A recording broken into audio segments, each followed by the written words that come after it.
I quickly pulled my best friend, Joe Leiling, back just in time to save an old lady who was about to be hit by a truck. The old lady, hunched over, trembled as she fished 2 red envelopes from her chest and insisted on giving them to us. Good children, thank you for saving me. In my previous life, it was right here that I softened my heart. At that time, I didn't see any warning signs. I only felt that it was the old lady's heartfelt gesture, and refusing it would hurt her feelings. I opened the red envelope in front of her. Inside was a check for $5 million. Before I could even feel happy, my body began to grow cold. 2 days later, I was in my dorm room with a high fever, suffering from heart failure and rapid aging of liver and kidney functions, but the doctors couldn't find the cause. I died in the emergency room. Before I died, through my blurred vision, I saw Joe Leiling standing outside the ward, arm in arm with my boyfriend Wen Jingha, crying bitterly. Sierra is so pitiful.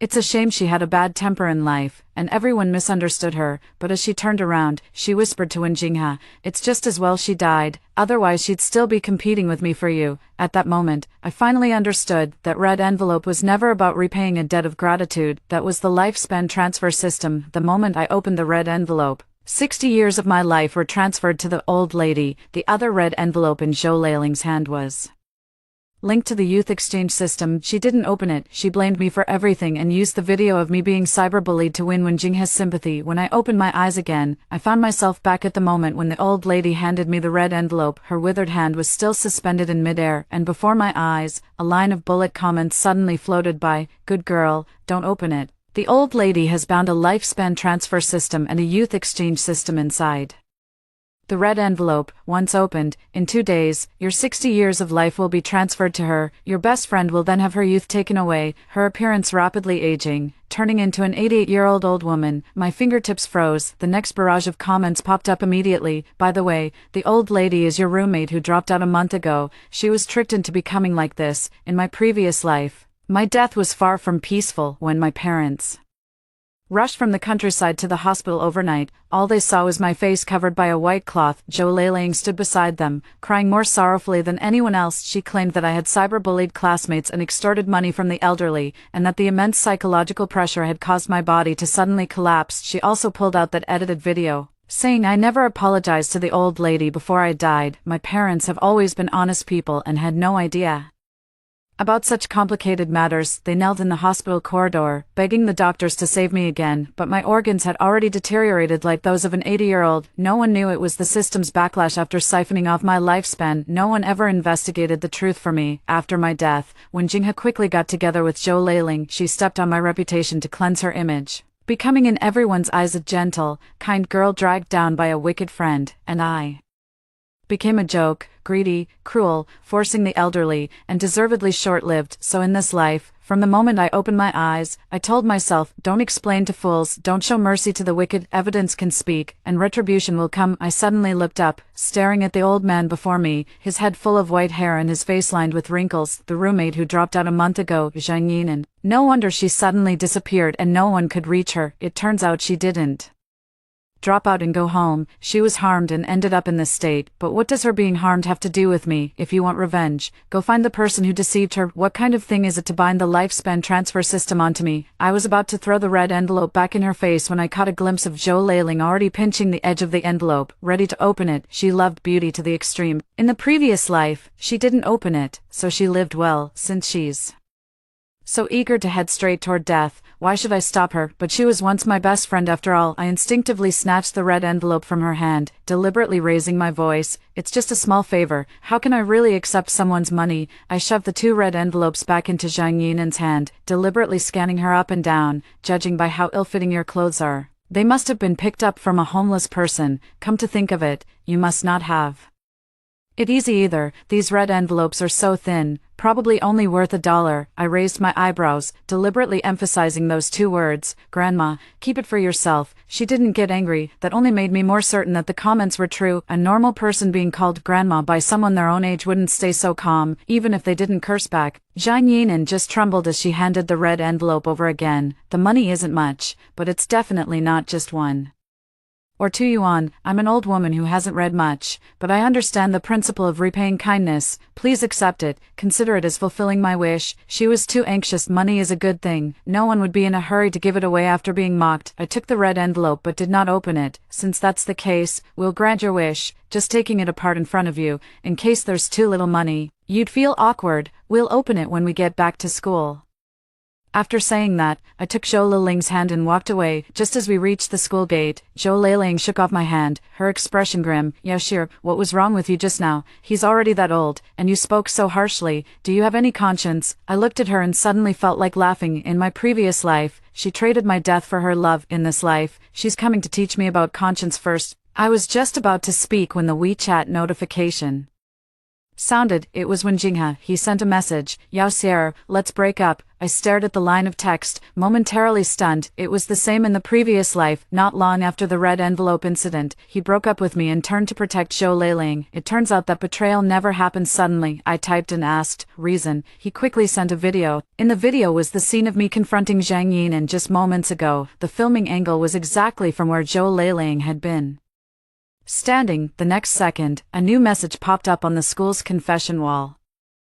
Shocking, a female computer science student complained that the red envelope amount was too small, forcing an 88-year-old scavenger grandmother to pack 10,000 yuan. The accompanying video is exactly the same. The comment section has already gone into a frenzy of scolding. So disgusting. What kind of skill is it to bully the elderly? The old lady shouldn't have been saved in the first place. The savior turned into an extortionist. It's truly disheartening. As expected, some people from remote mountain villages have no compassion at all. I didn't immediately confront her. In my past life, I lost because I was too hasty. Someone splashes dirty water on me, and I panicked to explain, only to end up looking more guilty the more I explain. In this lifetime, I first saved screenshots of the confession wall, video links, Wen Jinghe's breakup message, and the recording of Zhou Liling's fake crying just now. All into the cloud drive. Then, I sent an email to my academic advisor. In the email, I didn't cry or play the victim. I'll only say 3 things. The video was released without my authorization and clearly edited. The poster incited online abuse, causing reputational damage. If the school doesn't take action, I will directly report it to the police and contact a lawyer. After sending the email, I finally looked up at Zhou Liling. She still thought I was just dumbfounded with anger. I handed my phone to Zhou Liling. Why? What can't be said face to face? Why must you put me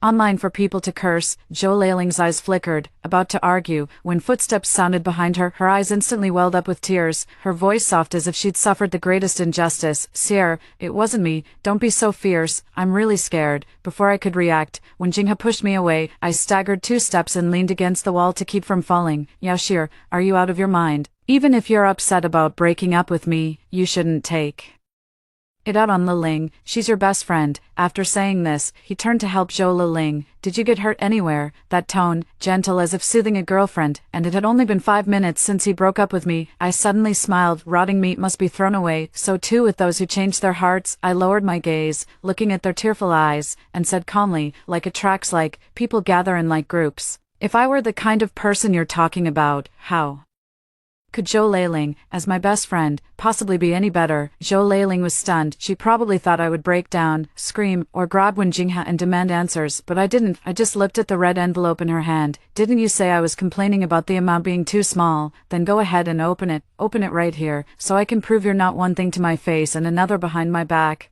Zhou Liling turned pale as I provoked her. What nonsense are you talking about? If you hadn't interrupted just now, I would have already taken it apart. After saying that, she directly tore open the red envelope. A check fell out from inside. 5 million. The surroundings fell silent instantly. Zhou Liling's eyes were unnervingly bright. Her family background was as ordinary as mine. Seeing such a large sum for the first time, her hands were trembling, but she quickly suppressed her greed and said softly, "This is too much. I can't take it." She looked at Wen Jinghe, brother, please go with me to find the old lady. I want to return the money to her. Brother called it so quickly. She knew Zhang Yin couldn't possibly still be in the same place, so she put on this act. Wen Jinghe immediately agreed. Just before leaving, he suddenly changed expression, saying he had an upset stomach and asked her to wait a moment. As soon as Wen Jinghe left, the weakness on Zhou Liling's face vanished instantly. She stuffed the check into her bag and raised an eyebrow at me. Yao Sierra, want a face slap? You wouldn't have had to face such disgrace. The fault lies in your inability to judge people correctly. I looked at her and asked, why are you treating me like this? Her gaze turned sinister. Who told you to agree to be Jinghe's girlfriend? If it weren't for wanting to get close to him, who would want to hang out with someone like you? So that's how it is. She approached me from the beginning just to steal my boyfriend. I didn't curse at her, nor did I hit her, because compared to a slap, that red envelope would teach her a lesson. When Jinghe returned, he glanced at me with disgust and then chased after Zhou Leiling. I stood where I was, still unable to hold back my tears, betrayed by both love and friendship. Even the clearest mind would ache, but just as the tears fell, a hand reached out in front of me. Give me the red envelope. It's another roommate, Su Jingxian. She looked down at me, righteous and confident. Aren't you complaining? It's too little. Now that you know there's 5 million inside, you want it again. How did she know? Soon I understood. She had been eavesdropping from the corner all along. I looked at her and suddenly felt absurd. When faced with enormous profits, it turns out there isn't a single good person in the entire dorm. I originally planned to find a secluded spot to burn the red envelope, but now, since she's so eager to rush to her death, I have no reason to stop her. However, before giving it to her, I need to use her for one thing first. I lowered my eyes, pretending to be scared. Don't take this to the teacher. The school rules are very strict. If word really gets out that I hit someone, I'll be disciplined. My parents have worked hard to raise me, and I don't want to upset them. Su Jingxian's expression softened slightly. It's good that you know to be afraid. Hurry up and give me the red envelope. I handed over the red envelope, but pulled it back just as she was about to take it. Her face darkened. Yao Sierra, are you playing with me? No. I looked up at her. Help me post something. Just say that the video on the confession wall was maliciously edited and taken out of context by Zhou Leiling, with the intention of stealing my boyfriend, Wen Jinghe. I sent her the photo I had just taken. In the photo, Zhou Leiling was holding Wen Jinghe's wrist, smiling shyly. It won't affect you anyway. If you don't post it, don't even think about getting that 5 million, given the current job market. How many people can't earn 5 million in a lifetime? Su Jingxian hesitated for less than half a minute before picking up her phone and starting to type. I didn't let this opportunity slip away. After Su Jingxian made the post, I immediately followed up with a timeline using my own account. The first image was a screenshot of Wen Jinghe breaking up with me 5 minutes ago. The second image was an analysis of the angle from which Zhou Leiling filmed the video. The third picture is a photo of her holding onto Wen Jinghe's arm. The fourth picture is the email receipt I submitted to my academic advisor. I didn't say a single unnecessary word, only writing at the end. If I really did extort money from the elderly, why was Zhou Leiling the first to open the red envelope? If she's really innocent, why did the video come out from her perspective? I accept the school's investigation and also accept reporting it to the police. As soon as this reply came out, everyone who had been shouting the loudest fell silent. Some people began deleting their comments. Someone else messaged me privately, saying they just believed the rumors and didn't really mean to hurt me. I didn't reply. Light, careless. I didn't mean to. Doesn't make up for the life I lost in my previous life. 10 minutes later, the mood on the confession wall shifted completely. I knew something was off about the video. It turns out it was edited by a green tea. Stealing someone's boyfriend and cyberbullying the original partner. How disgusting. Zhou Leiling is really showing her true colors this time, isn't she? After posting the thread, Su Jingxian snatched the red envelope away, tear it open. Inside was another check for 5 million. Her eyes turned red, and she ran off with the check. I coldly watched her back. I hope she won't regret it in 2 days. On the way back to the dorm, some classmates from the same department came over to comfort me, saying they would stand by my side. I just smiled. Words from fence-sitters are just for listening. Zhou Leiling didn't return to the dorm until after dark. When she came back, her face was as dark as the bottom of a pot. I thought she had seen the confession wall. Unexpectedly, the first thing she said was, "You haven't gone to the bank to cash the check yet, have you? Give me your share. If I hadn't insisted on taking you out, how would you have run into that old woman? This money should have been half mine to begin with." I was so infuriated by her shamelessness that I couldn't help but laugh. I was the one who saved him. You only came over after the car had stopped. Don't you have any self-awareness? Struck by the truth, she stammered for a long time before finally saying, "Although I'm not the direct cause, I am an indirect factor. How about this? We split it 50-50. I didn't say anything, thinking I was wavering." She continued to play the victim. "Sierra, I admit that I was wrong about some things. I shouldn't have resorted to any means for Jinghe during The time I've spent with you, I've truly come to regard you as a friend. As long as you promise to split it with me, I'll go to the confession wall and clarify that it was all a misunderstanding before. I finally couldn't help but burst into laughter. She frowned. What are you laughing at? I handed her the phone. Half a minute later, her expression changed dramatically. Yao Sierra, you're too treacherous. I raised my hand and slapped her hard. Snap! The entire dormitory fell silent. This slap is for my past life. She didn't understand, only covering her face and screaming, "Slut, believe it or not, I'll report you on the school website for assaulting your roommate." I shrug. Whatever, now everyone will just think I played well. After all, you're the third party who came between Wenjinghe and me. She was trembling with anger. I added, by the way, the check was taken by Su Jingxian. If you want the money, go find her. She immediately fell silent, bullying the weak and fearing the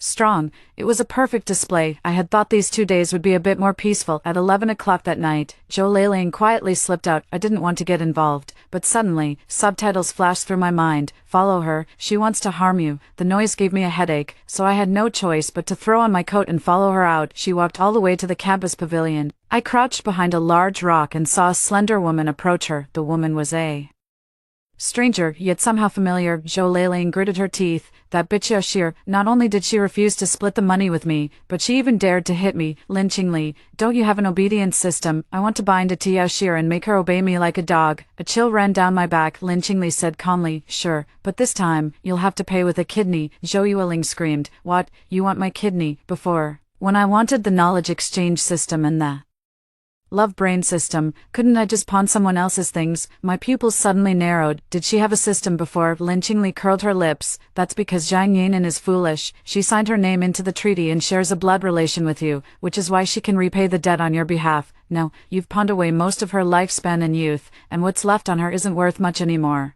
I finally understood what the bullet comment meant by Zhang Yinan was deceived. At that moment, I pieced together many details from my past life that hadn't made sense before. Why, just before the college entrance exams, Zhou Leiling, who had average grades, suddenly managed to get into the same university as us? Why did Wenjinghe, who was originally very good to me, suddenly become obedient to her after the start of the school year? Why did Zhang Yinan, before dropping out of school, seem as if all her energy had been drained, aging over a decade in just a few days? It turns out none of it was a coincidence. It was the system. It was Zhou Leiling who used her own sister's life and youth to gain everything that was never meant to be hers. She was not just momentarily greedy. From beginning to end, she knew she was harming others. In the end, the one who harmed her was no one else. It's Zhou Leiling. Zhou Leiling fell silent for a moment, then quickly smiled again. Then I can trick Yao Shir into signing, pawn her kidney in exchange for the obedience system. Lynchingly shook her head. No, Zhang Yinan is your long-lost sister, and only a blood relative can bear it for you. Yao Shir is not related to you, so it's not possible. Zhou Yueling hesitated for only a few seconds before saying, then take my kidney. Once she binds to the obedience system, I'll have her transplant her kidney to me, and she'll definitely do it. She really has a beautiful imagination. Lynchingly waved her hand, and a crystal necklace appeared in her palm. Put it on, and you'll be bound. I stared at the necklace's design, then quietly left. The next morning, I got up at 8 and went to a jewelry store outside campus to buy an identical crystal necklace. At 10 o'clock, Zhou Leiling indeed came to my bedside. She smiled gently. Shir, I was wrong yesterday. I thought about it all night and still feel I can't lose you as a friend. She took out the necklace. This is a gift to apologize. If you don't forgive me, I'll give you brother Jinghe. I watched her perform. I don't want a man like Wenjinghe, who's got 3 legs. Her eyes immediately turned red. What do I have to do for you to forgive me? I raised an eyebrow, willing to do anything. She nodded. I pointed to the bathroom. Wash my feet, then drink the foot washing water. She widened her eyes. You're insulting me. Didn't you say you'd do anything? I sat up from the bed. Whether to do it or not depends on your sincerity. Her expression changed repeatedly. To avoid wasting that kidney, she endured it anyway. She went to fetch the foot washing water, squatted down, and washed my feet. My feet don't stink, so I'm actually doing her a favor. While she was looking down, I swapped the real necklace on the bedside table for a fake one. After washing her feet, she picked up the basin, closed her eyes, and took 2 sips, nearly throwing up. I smiled and helped her up. What are men compared to friendship? Thinking she had fooled me, she immediately picked up the fake necklace I had swapped and put it around my neck. One moment she was smiling sweetly, and the next, she stepped into the foot-washing basin with her shoes on. The water instantly turned black. She said smugly, "Yeah, sure, aren't good friends supposed to share both blessings and hardships? If I drink it, shouldn't you drink it too?" Just as I was about to pretend to slip and splash the basin in her face, her phone rang. When Jingha asked her to watch a movie, she hung up the phone and lifted her chin. "Jingha wants to ask me to watch a movie. Yao Sierra, you'll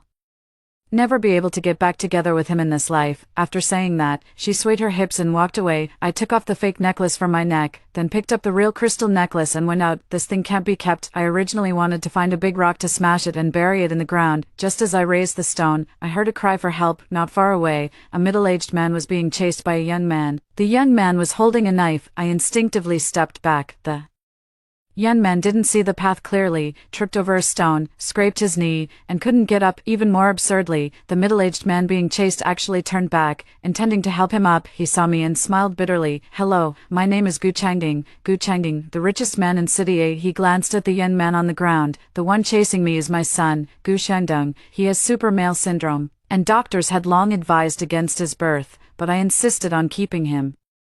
I wanted an heir, but never expected to harm him, or myself." He handed me a bank card. "I hope you can keep this matter a secret for me. 1 million in the card, password 88. I was almost knocked out by this gesture. Rich people solve problems so simply. Looking at the crystal necklace in my hand, I suddenly had an idea. "Uncle Gu, if I could find a way to make him listen to you and stop hurting people recklessly, would you be willing to try?" A glimmer of hope flashed in Gu Changding's eyes, but quickly faded. "This is a genetic issue. It can't be changed. Try it." I walked up to Gu Shandong. His eyes were fierce, as if he were about to pounce and bite me. Suppressing my fear, I placed the crystal necklace around his neck. In the next second, the ferocity in his eyes instantly vanished. I pointed at Gu Changding. "Apologize to your dad and promise to listen to him from now on." Gu Shandong didn't hesitate for a moment. "Dad, I'm sorry." Gu Changding was stunned. After a long while, he trembled and said, "Is this really my son?" He gripped my hand excitedly and then shoved a bank card into my hand. 2 million here, miss. Thank you." I took it, but reminded him, being too obedient isn't always a good thing. You'd better find someone you absolutely trust to keep an eye on him. Don't let people around him take advantage of him. Gu Changding kept nodding, then led Gu Shandong away. I looked at the 2 bank cards in my hand, about to call my parents, when the sky suddenly darkened. A strong wind swept through. A figure appeared before me. It was Lin Qingli. She raised an eyebrow. "Are you satisfied with this gift?" I stared at her, and an answer slowly emerged in my mind. She smiled lightly and tore off a layer of skin with her hand. Beneath it was Zhang Yinan's youthful face. I was completely stunned. It turned out the bullet screen was from her. The so-called Lin Qingli was also her disguise. Zhang Yinan's eyes dimmed. "Zhou Leiling is my long-lost sister. We reunited in our senior year of high school. She gave me a cup of milk tea, and I thought I finally had family." Later, she asked me to sign something, saying it was just an ordinary mutual aid agreement. I believed her. She used my lifespan in exchange for a knowledge exchange system to get herself into university. Then she used my youth to trade for a love-obsessed brain system, tying herself to Wenjinghe. By the time I realized it, I had already become an old woman. She looked at me, her voice very soft. "In my previous life, I caused your death. At that time, I had just entered pawnshop No. 10, and I didn't know the system would backfire on you. After you died, I used my last price to let you start over, and also gave you a chance to see the comments." My throat tightened. "So you deliberately let me see this time." I can't directly harm Zhou Yuiling. I can only let her own greed get the better of her. You didn't let me down." I stepped forward and took her hand. "Why are you still helping me? You've reminded me, given me money, and even helped me get rid of Wenjinghe." She smiled. "Have you forgotten, when I was in so much pain from my period that I couldn't stand, it was you who carried me back to the dorm. When my stomach hurt, you braved the rain to buy medicine for me from the clinic. Yao Xier, Zhou Yuiling hurt me, but you didn't. Who else should I be kind to if not you?" The sunlight slowly emerged from behind the clouds. Her figure began to fade. "Before leaving," she said again, "Wenjinghe is no good. He's fickle-minded, and his family is full of holes. If Zhou Leiling wants to jump into a fire pit, I won't interfere, but you can't." The words fell, and sunlight flooded the ground. She vanished. Only a faint scent of lavender remained in the air. I stood for a long time before returning to the dormitory. I haven't forgotten the main task. Before returning to the dorm, I stopped by the print shop again and made 3 copies of all the evidence. 1 copy was placed in the school locker, 1 was mailed home and given to my parents for safekeeping. There's another copy, which I sealed and sent to a local law firm. Zhou Leiling has a system, and I'm not sure if she can still come up with something else, but I'm certain that as long as the chain of evidence in reality is complete enough, no matter how pitiful she acts, it won't help. I want her to step on the nail board I've laid out at every turn that night. Neither Zhou Leiling nor Su Jingxian returned.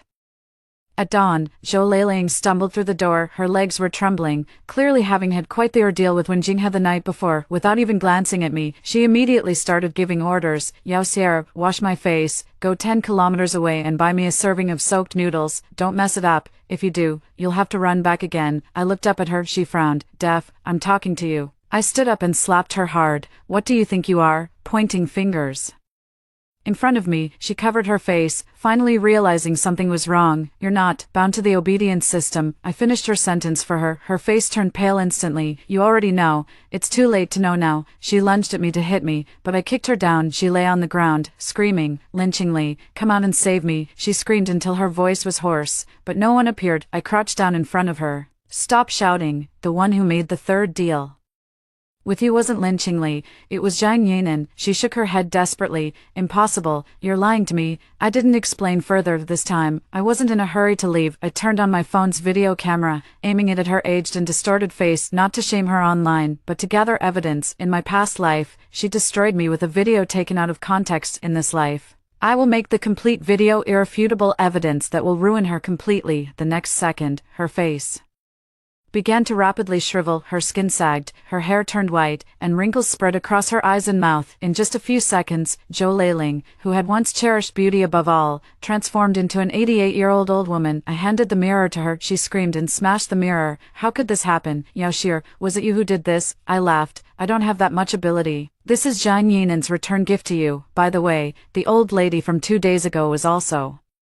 transformed by Zhang Yinan. She completely broke down. Zhou Leiling still wanted to rush forward and snatch my phone. I dodged to the side, raised my hand, and pushed her back to the ground. Don't touch me. The way you are now is the result of the red envelopes you opened yourself. You traded Zhang Yinan's lifespan for knowledge, her youth for men, and now you want to exchange my kidney for an obedience system. Zhou Leiling, none of your steps were forced upon you. You're just greedy. Her mouth gaped open, tears streaking her face, but I would never again soften my heart because of her tears. Is there a problem with the red envelope? I nodded. She lunged forward to grab my sleeve. Why didn't you tell me? I looked down at her. I wanted to, but have you ever given me a chance? I repeatedly stopped you from opening the red envelope, yet you put me on the confession wall and cyberbullied me. Zhou Leiling, you don't know you were wrong. You're just scared, and this is just the beginning. I picked up the book and turned to go to class. It's Monday. I can't let bad people interfere with my studies. The school soon issued its handling decision. The post on the confession wall was deleted, and Zhou Leiling was publicly criticized across the entire school. Su Jingxian was summoned by her counselor for her involvement in spreading rumors and extorting red envelopes. But before she could even write her self-criticism, something happened. The day the police came to the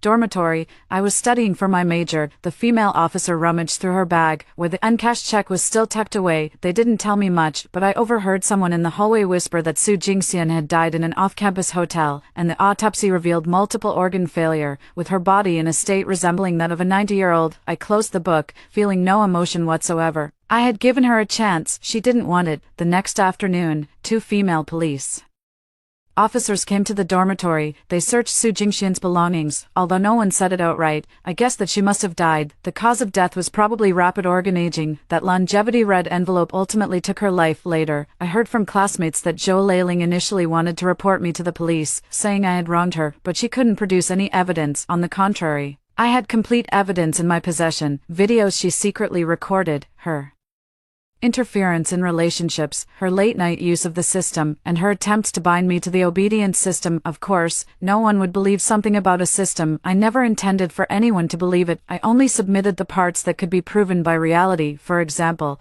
her private admission of framing me, or photos of her intimately interacting with Wen Jinghe, for example. She asked me to record her receiving the check. The school eventually granted her a leave of absence. When she left, she wore a hat and a mask, yet she was still recognized. The person who once loved beauty the most now dares not even look up to meet others' eyes. Zhou Leiling couldn't stand the strange looks and quickly took a leave of absence, but she couldn't escape. When Jinghe initially tried to contact me, he changed 3 numbers and sent me long messages. One moment he claims to be controlled by a love-obsessed system, portraying himself as a victim. A moment later, they said I clearly knew Zhou Leiling would grow old, yet I didn't remind them, so I was too heartless. I just found it laughable after reading it. The system can amplify his wavering, but it cannot create betrayal out of nothing. When he pushed me away, cursed me, and defended Zhou Leiling, every word he said was genuine. I took screenshots of all the messages and saved them, replying with one final sentence: the victim is Zhang Yinan, not you. You only regret it after betraying someone and realizing the cost was too high. After sending it, I blocked his last number. When Jinghe loved her to the point of madness, even when she became an old woman, he remained devoted to her until death. I heard he also took a leave of absence from school and brought her back to his hometown. When Jinghe's grandparents and parents at home all have severe disabilities, and the entire family relies on him to turn their lives around through education, and now he has brought home an elderly girlfriend who requires care. Zhou Leiling's days ahead are likely not going to be easy. I didn't go to see her. The consequences were of her own making. I once thought about going to the No. 10 pawnshop to ask if Zhang Yinan would ever return, but the bullet comments never appeared again. I only send a bouquet of lavender to her hometown address every year on her birthday. The sender wrote, Yao Sierra, I don't know if she can receive it, but I want her to know she didn't save me in vain. I didn't waste the second life she gave me either. Later, I brought my parents to the city. I didn't tell them about the system or my rebirth, only that I had earned money from a project and met a benefactor who invested in me. My mother held the bank card and cried for a long time, asking me if I had suffered any grievances. I held her and said no. Actually, the bitterness had long passed from the moment I watched Zhou Leiling grow old, from the moment I blocked Wen Jinghe, from the moment I let go of the lingering scent left behind by Zhang Yinan. The breath that had weighed on my chest in my previous life finally dissipated. I could finally live like an ordinary person, attending classes seriously, eating properly, and carefully planning my future. 3 years later, I graduated. The money in my hand was enough for my parents and me to live well. Just as I was hesitating whether to slack off or find a job to enrich my life, Gu Shendong appeared before me. He was much more composed than he was 3 years ago. There was no crystal necklace around his neck. He asked me, Yao Sierra, did you ever bind me to the obedience system? I instinctively took a step back. He held my hand, his voice very low. Don't be afraid. I made a deal with the 10th pawnshop. I willingly listen only to you. I froze. The bullet comments reappeared. This is my second gift to you. He no longer loses control, nor does he hurt anyone. I hope you two will grow old together. I looked at Gu Shendong. He was actually quite handsome, with sharp eyebrows and eyes. Yet he lowered his head in front of me. I didn't answer right away. The first lesson I learned from my past life, and this one, is never to easily entrust my life to anyone. Even if Gu Shendong looks harmless now, even if the comments say it's a gift, I won't be that Yao Sierra who, once moved, gives her heart and soul. I asked him to undergo a complete psychological evaluation and medical examination first. I also had Gu Chengging sign an agreement to ensure that Gu Shendong's treatment, guardianship, and property arrangements are conducted within the legal framework. Feelings can develop slowly. The baseline must be clarified first. Gu Shendong wasn't angry. He just looked at me seriously and said, I'll listen to you. This time, I didn't feel sweetness, only a sense of peace, because what I've always wanted is not for someone to go crazy for me. What I want is for someone to respect my choices even when they are sober. I thought for a moment, then smiled. Let's start as friends. If you don't behave well, I'll return you anytime. Gu Shendong nodded seriously. Okay. The wind rustled through the leaves of the plane trees at the school gate. Suddenly, I remembered the faint scent of lavender that lingered before Zhang Yinan disappeared. In my previous life, I was betrayed by both my friend and my lover, dying without knowing the truth. In this life, I personally sent all the rotten people back to the mud where they belong. As for myself, I no longer pursued the rules of the 10th pawnshop. Some darkness has existed, but I don't have to spend the rest of my life chasing after it. I only need to remember one thing: when the wicked reach out, cut them off. When the corrupt beg for mercy, don't look back. Kindness can be given to those who deserve it, but the blade must be reserved for those who deserve it. This is the truth I've learned in my second life. Of course, I must take the money, bring my parents, and live the best life this time. I am no longer a sacrifice pushed along by the system and the hearts of others. After hearing the first story above, what are your thoughts? Feel free to share your opinions in the comments section. Next, there is another similar story. Let's continue to see. My sister and I were reborn on the day our family went bankrupt. My sister knelt on the ground, crying and pleading, Mom, please give the opportunity for education to my sister. I am willing to sacrifice for our family, give up my studies, and marry Charles Lopez. Charles Lopez is the eldest son of the wealthiest family but became a vegetable due to an unexpected car accident. In my previous life, less than a month after I married him, Charles Lopez woke up. The entire wealthy family credited all the success to me and showered me with extra affection. Meanwhile, my sister, due to her poor judgment in people, was not only cheated out of her money and dignity but also nearly beaten to death in a domestic violence incident. She blamed me for stealing her position as the young mistress of the Lopez family and ended up killing me by running me over. With a car opening my eyes again, watching her hypocritical act, I couldn't help but let out a cold laugh. Even after rebirth, a fool remains a fool. Mom, please give the opportunity for education to my sister. I'm willing to sacrifice for our family, give up my studies, and marry Charles Lopez. My twin sister Kathy knelt on the ground, sincere and resolute, her face filled with determination. I saw my parents' eyes well up with tears, deeply moved by Kathy's display of selflessness. Our family is facing bankruptcy, and only the Lopez family, the wealthiest, is willing to help, on the condition of a marriage alliance. However, as everyone knows, the eldest son of the Lopez family, Charles Lopez, became a vegetative state after a car accident 6 months ago. Marrying him would mean possibly being a widow for life. In her previous life, in order to avoid marrying Charles Lopez, Kathy secretly bribed the servants on the day the family was to draw lots to decide who would marry him.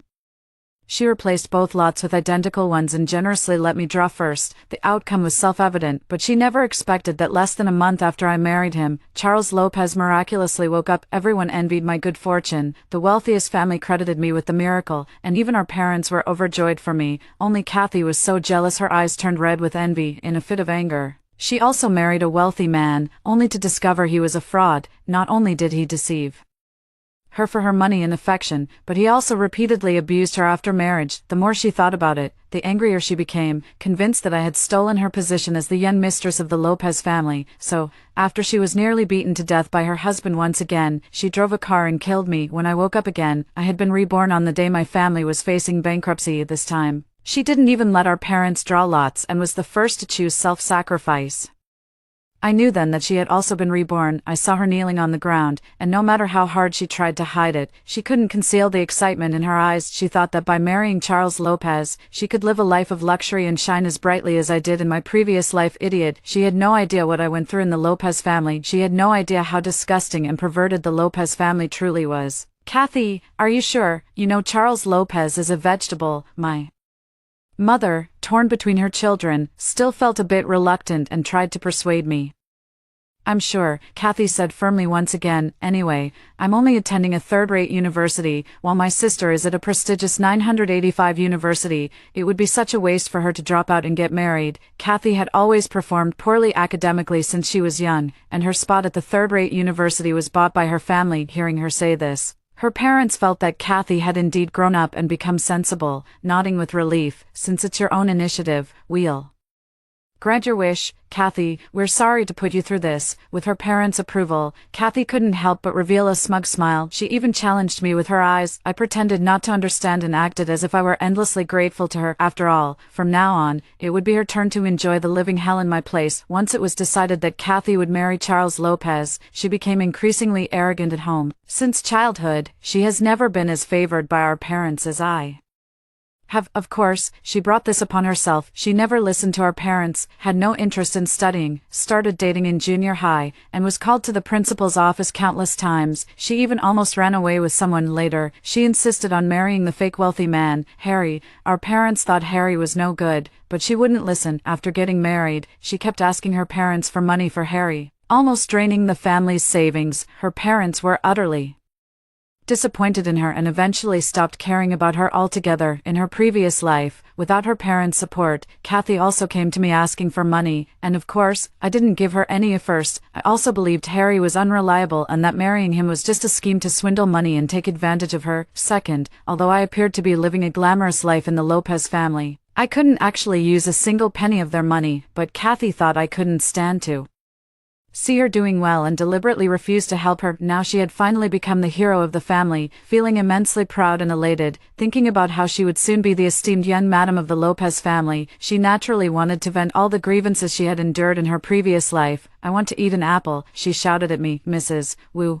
I called for the maid. Sis, I meant for you to peel it for me, Kathy said domineeringly. I looked at her. She said with a matter of Fact expression, I married a vegetative person without hesitation to spare you from suffering. Shouldn't you treat me better? I picked up the fruit knife and peeled a honey heart apple for her. She was right. She did indeed suffer in my place, and her good days were truly numbered, so I considered it an act of mercy. I peeled the apple and handed it to Kathy. Kathy glanced at me, her face looking very unpleasant. You're giving me a whole apple. How am I supposed to eat it? Are you trying to choke me? I wanted cut into pieces. I remained silent and cut it into small pieces for her. Feed me, she commanded again. I fed a piece into her mouth with a small fork. As soon as she ate it, she spat it out, splattering it all over my face. I hadn't even gotten angry yet. Instead, she played the victim first. Mom, sister deliberately gave me a spoiled apple to eat. Does she want me to die? I rolled my eyes in disbelief at this moment. My parents just came home from work during this period.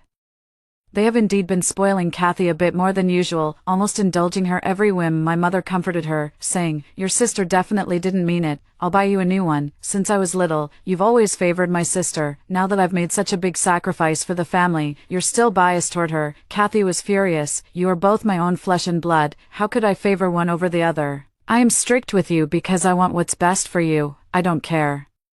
My sister gave me a rotten apple to eat. You have to make it up to me. How do you want me to make it up to you? I want to buy that bag from Chanel. It's only 130000. I saw my mom gasp sharply. The family company hasn't yet overcome its difficulties, and this 130,000 is undoubtedly going to be a heavy blow to my parents. My parents tried to explain many times, but Kathy just wouldn't let it go. In the end, my parents had no choice but to grit their teeth and agree. Kathy immediately showed a smug smile, and after our parents left, she deliberately said to me, sis, don't be jealous. I'm not jealous at all. I'll just watch you dig your own grave and end up abandoned by everyone. After that, Kathy became even more arrogant and domineering at home. She must have whatever she wants, no matter the family's current situation, insisting on the best in food, clothing, and daily necessities. I watched as the renewed affection my parents had for her gradually faded away, but Kathy simply didn't care. She believed she would have endless wealth and luxury in the future and wouldn't need to rely on the family. In the future, our family would have to live by her favor, but in the end, she still held a bit of fear toward me. This was evident in how she deliberately introduced me to Harry. So in this life, Kathy not only wants to steal my wealth and status,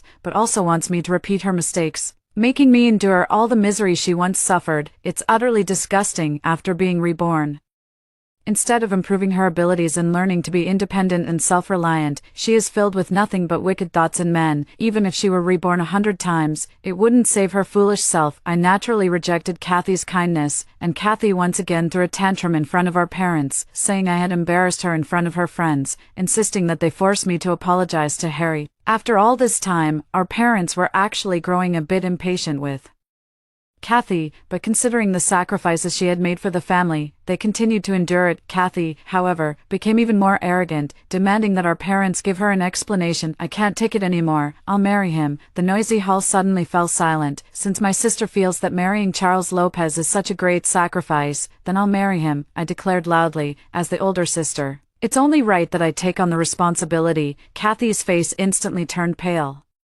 Pale with fear. She probably didn't expect me to say something like that. She thought she could control me by marrying Charles Lopez, but she didn't expect me to turn the tables on her. My parents were silent at that moment. They had indeed lost their patience with Kathy's antics. Mom, Dad, go tell the Lopez family that I will marry Charles Lopez. After all, their family just wants a daughter-in-law. Anyone will do, I said again, very firmly. No need. I'll marry him, Kathy exclaimed excitedly. With great sincerity, I'll be the one to marry him. There's no need to make my sister suffer. I stood my ground and deliberately said, if my sister is willing to sacrifice for the family, then so am I. I know Kathy would never agree. She's absolutely desperate to marry Charles Lopez. It's all my own choice. Sister, please don't fight me for it. I don't feel wronged at all. I'm actually proud to be able to contribute to the family, Kathy said in a fluster, afraid that I might actually go through with it. Don't you really feel wronged? I confirmed, not at all wronged. If that's the case, then from now on, little sister, please don't keep saying things like sacrificing for this family anymore. It puts a heavy psychological burden on us. I won't say it anymore, Kathy quickly assured. Kathy finally settled down, no longer daring to act recklessly by flaunting her contributions to the family. My parents finally had a few peaceful days, until Kathy finally got her wish and married Charles Lopez. On her wedding day, she whispered smugly in my ear, sis, from today on, you'll spend the rest of your life envying me. I smiled. She thought to herself, Kathy, congratulations, you have officially stepped into the abyss. Kathy and Charles Lopez's wedding was unprecedentedly grand. Even though Charles Lopez didn't show up in her past life, Kathy was always jealous. Since childhood, Kathy has been lazy and unmotivated, inferior to me in every way. Yet she couldn't stand to see me succeed. She came to the wedding without a smile on her face, but probably thinking that Charles Lopez was a vegetable. She felt somewhat balanced and didn't cause any trouble. This time it was finally her turn, and I could see she could barely contain the smile on her face. The wedding ceremony proceeded as usual. During the ceremony, the second son of the Lopez family, Chandler Lopez, held a photo of Charles Lopez to complete the ceremony on his behalf. The moment I saw Chandler Lopez, I couldn't help but tremble all over. Images of him humiliating and whipping me involuntarily surfaced in my mind. He made me kneel naked on the floor and bark like a dog. Bella, what's wrong? My mom asked beside me. She had clearly noticed that my expression was off. I lowered my gaze. It's nothing. But beneath the table, my hand was already clenched into a fist. My mother didn't think much of it, especially since the wedding ceremony had already begun. I forced myself to endure the fear, disgust, and anger as I watched the two people on the stage looking at Chandler Lopez. His gaze seemed to linger on Kathy, and then a meaningful smile curled at the corners of his mouth. I'm all too familiar with that kind of smile. It's downright beastly. The officiant asked Kathy, do you take Mr. Charles Lopez to be your husband? I do, Kathy said firmly. Even if Charles Lopez never wakes up, I will remain faithful until death. My attitude toward marriage is, only death can part us, never divorce. The entire hall erupted in warm applause.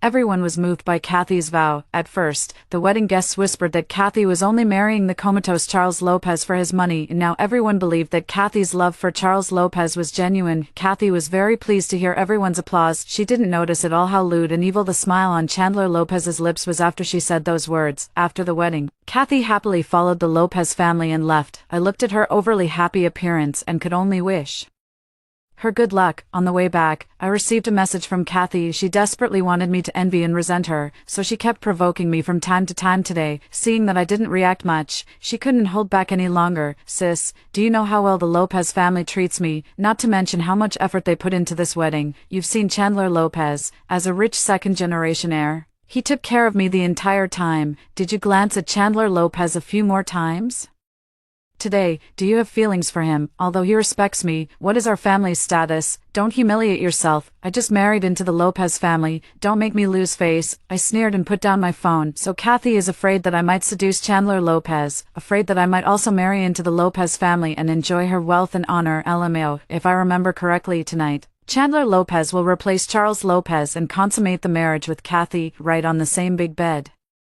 where Charles Lopez sleeps. And the more Kathy begs for mercy, the more excited Chandler Lopez becomes. This night is truly going to be a stormy one. Of course, none of this has anything to do with me anymore. For me, the most important thing right now is to get the company up and running, because I know that once those two brothers have had their fun with Kathy, they will immediately turn their backs on her. But in my previous life, before it even reached that point, I was killed by Kathy in a car accident. In this life, I must plan ahead, and, blood for blood, debt for debt, I will not let go of anyone who has ever bullied me. According to tradition, the bride is supposed to return to her parents' home the day after the wedding. Since Charles Lopez was still in a vegetative state, Kathy naturally returned alone. After she came home, her expression was clearly not good. Even her walking posture seemed off. After she came home, the way she looked at me was as if she wanted to tear me into a thousand pieces. I pretended not to notice and warmly entertained her along with my parents. Naturally, Kathy didn't voice her grievances either. The path was one she had chosen herself, and she wasn't ready to admit her mistake so soon. Moreover, she still held on to hope for Charles Lopez. She believed that once he woke up a month later, she would be able to escape Chandler Lopez's perversions and bask in immense affection and luxury. What she didn't know was that Charles Lopez was even worse than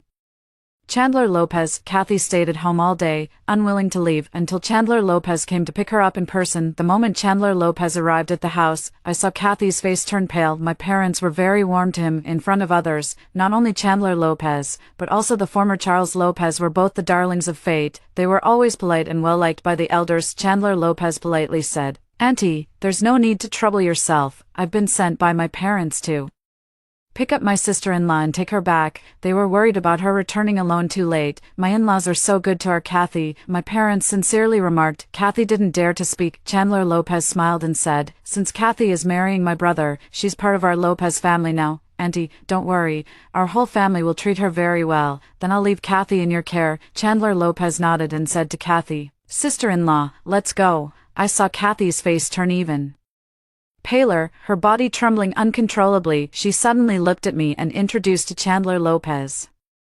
"This is my twin sister. She's a top student, has a great figure, and is very beautiful." Chandler Lopez glanced at me and greeted politely. "Hello," I responded, cold and indifferent. Kathy was about to say something else, but I quickly spoke up. "Kathy, Chandler Lopez came all the way to pick you up. Don't keep him waiting too long. Hurry back." Her parents were also urging her. Kathy gritted her teeth, shot me a fierce glare, and left. Of course, I knew what wicked thoughts she was hiding, sure enough. I soon received a message from Kathy. "Sis, don't say your little sister isn't good to you. Just because you're marrying into a wealthy family doesn't mean I won't help you out. I deliberately introduced you to Chandler Lopez today. You know how popular Chandler Lopez is. If you're interested in him, I can help create an opportunity for you." I replied, "No, such immense fortune is beyond my reach. It's better for you to enjoy it yourself." Kathy wants to use me as her scapegoat too. Get rid of Chandler Lopez, LMAO, and not to mention, there's no way I would fall for her trick. Chandler Lopez has another quirk. He only likes women who are with his brother. He has no interest in other women. Later, Kathy also sent me a lot of messages, bragging about how great Chandler Lopez is, but I ignored them all, and I really did get busier. Besides studying, I also started helping my parents manage the company. I also realized why the company had been struggling in my previous life. It was because the business direction was completely wrong, and they were still focused on traditional offline sales. This was the reason why I had been controlled by the Lopez family in my previous life. After joining the company, I immediately initiated a transformation, making it one of the first companies to venture into live streaming at a time when live streaming wasn't so popular. I relied on attractive men and women to catch attention and drive traffic. As competition intensified, I became a streamer myself, using both languages to talk about poetry and distant dreams in the live stream, becoming a breath of fresh air in the streaming world. The company quickly got on the right track under my leadership and developed rapidly. By then, half a year had already passed. Charles Lopez had, of course, already woken up, just like in the previous life. After Charles Lopez unexpectedly regained consciousness, the Lopez family credited Kathy entirely for the success, showering her with priceless jewelry and designer bags, spoiling her to no end. Wherever Kathy went, she was the envy of everyone. She was also quite smug about it. As soon as Charles Lopez woke up, she went home and deliberately flaunted it in front of me. The Lopez family says I'm a lucky star, claiming that if it weren't for me, Charles Lopez wouldn't have woken up so quickly. I was initially worried that Charles Lopez wouldn't like me, since we weren't in a relationship by choice and he didn't know me before. I was afraid he'd resist, but who knew that after waking up, he would fall in love with me at first sight. So, it just goes to show that people should be kind. It's because I was kind enough to sacrifice myself for this family that I ended up with such a fortunate life. I just listened without much reaction, seeing that I didn't show any expression of envy or jealousy. She sneered again. "Sis, are you jealous of my success? Now that I've finally started living a good life, you're deliberately giving me a cold shoulder. Who told you to be so selfish and unwilling to make sacrifices?" I rolled my eyes and stood up, wanting to go back to my room to do my own things. Small Tiger bot document anti-piracy mark. Find book robot choose Small Tiger, stable and reliable heavy check mark no pitfalls. I wasn't supposed to be home today, but my parents said Kathy was coming back, and as her older sister, I still had to entertain her a bit. I also didn't want to make things difficult for my parents. "Bella, don't ever come begging me for help in the future," Kathy said fiercely, seeing that I was ignoring her. "You know my status in the Lopez family now, and you know just how wealthy the Lopez family is. If you ever run into trouble in the future, don't come looking for me." "Fine," I agreed immediately, turning back to Kathy and saying, "Then don't come looking for me if you ever have any problems either." "Are you kidding me?" Kathy laughed exaggeratedly upon hearing what I said. "Sis, have you even considered what my status is now, and what yours is? Do you really think I would come to you for something? Then it's settled." I couldn't be bothered to argue with her any further. "Bella, since you've brought it to this point, let's just lay all our cards on the table." I frowned as I looked at her. "What do you mean make it clear?" Kathy said righteously. "Now that I'm living a life above others, I wanted to help you out. After all, with the Lopez family's assets, our family could never catch up in several lifetimes, and since you're my only sister, I kindly wanted to give you a better life. I even specifically introduced Chandler Lopez to you. Not only did you not appreciate it, but you also spoke to me so sarcastically. Today, in front of our parents, let's make it clear, no matter what happens to you in the future, don't come to me for help. Likewise, I won't come to you for help either. And also, You are not allowed to go looking for Charles Lopez. Charles Lopez is my husband, and everything he has is mine. I laughed at this moment. I finally understood. Kathy said so much because she was afraid I would have an affair with Charles Lopez in my previous life, at least in front of others. Charles Lopez treated me extremely well. She was afraid that Charles Lopez might take a liking to me again. Charles Lopez has just woken up now, after sleeping for so long. His body needs to recover. So she still doesn't know about Charles Lopez's perversion yet. Charles Lopez had no resistance towards her at all. Nonsense. Who would refuse prey that comes knocking at their door? Sis, you wouldn't be so shameless, would you? Stealing your own sister's man. Seeing that I didn't immediately promise, Kathy instantly became agitated. I was truly amused by Kathy's domineering logic. You're so perverted, Kathy angrily scolded. Only someone with a twisted mind would think the same of others. I retorted sarcastically. I've never had such thoughts. I wish you and Charles Lopez would be stuck together forever, I said, enunciating each word clearly. Then swear it. Swear that you have no improper thoughts about Charles Lopez, or may you die a horrible death. Why should I swear for you? If you don't swear, it means you're guilty. Do you really think everyone in the world is as despicable, shameless, and unscrupulous as you are? I have morals, unlike you, who has twisted values. Bella, that's enough. Kathy was completely exposed by my words. Seeing us arguing, our parents quickly stepped in to mediate. What's going on with you two? It's rare for Kathy to come back, so don't fight. We're all family. I am not family with her. Kathy was furious. Today, I am cutting off all sisterly ties with her. Kathy, if you try to stop me, I will cut off all parent-child ties with you. Don't forget, our family's company is still surviving thanks to the Lopez family, thanks to me. Our parents were deeply embarrassed by Kathy's words. Although this is indeed the case, selling out one's daughter for personal gain is something that brings shame no matter where it happens. There were certainly people around who discussed our parents' actions. Our parents were not without their own sorrow, but for the sake of the family business, they had to endure it. After all, it was the hard work of several generations, and they didn't want to see it destroyed in their hands. Besides, Grandpa is still in the hospital. If we lose our source of income, we won't be able to afford his expensive medical bills, and we'll have no choice but to watch him die. That's why in my previous life, I was willing to sacrifice for my family without hesitation. But for Kathy, this became her license to do whatever she wanted in this family. Our issues shouldn't involve Mom and Dad. I didn't want to put them in a difficult position. At that time, I hadn't fully developed the company yet, at least not enough to surpass the Lopez family. I said, I'm cutting off our sisterly relationship. Fine, from now on we have nothing to do with each other. No matter what happens to me or to you, we won't interfere. Otherwise, may lightning strike us. Okay, I readily agreed. Kathy smiled triumphantly. After all, she had achieved both of her goals today. First, I am not allowed to have any interaction with Charles Lopez. Second, she cut off all ties with me, so she can rightfully enjoy her wealth and glory all by herself in the future. I suddenly really want to see how miserable and unbearable she will be on the day she regrets it. After that, Kathy didn't come back for quite some time, and news about her often appears in the media. Charles Lopez is recovering quickly, with his wife Kathy accompanying him on walks, never leaving his side. Charles Lopez takes his beloved wife Kathy shopping at major malls, spending lavishly just to see her smile. Charles Lopez celebrates Kathy's birthday, gifts her a seaside mansion worth billions, and parties day and night. I sat in the office, unable to help but clench my fists. In my previous life, I almost died in the beach house. The so-called day and night truly meant day in and day out. Charles Lopez and Kathy played the loving couple in the media for a full 6 months. Today, after working overtime and returning home, as soon as I stepped inside, I felt that something was off. I saw Charles Lopez sitting on my living room sofa, with my parents warmly entertaining him. Kathy was sitting properly beside Charles Lopez. I've never seen her so well behaved since we were kids, and now she seemed a bit cautious. Actually, this wasn't Charles Lopez's first time visiting my home, but I had always deliberately avoided meeting him. This time, it was completely unexpected, and no one had informed me. Bella is back. My mom quickly called me over. This is Charles Lopez. Your sister has been married to him for so long, and you haven't met him yet, right? Get to know each other. I looked at Charles Lopez. Charles Lopez also looked at me with great interest.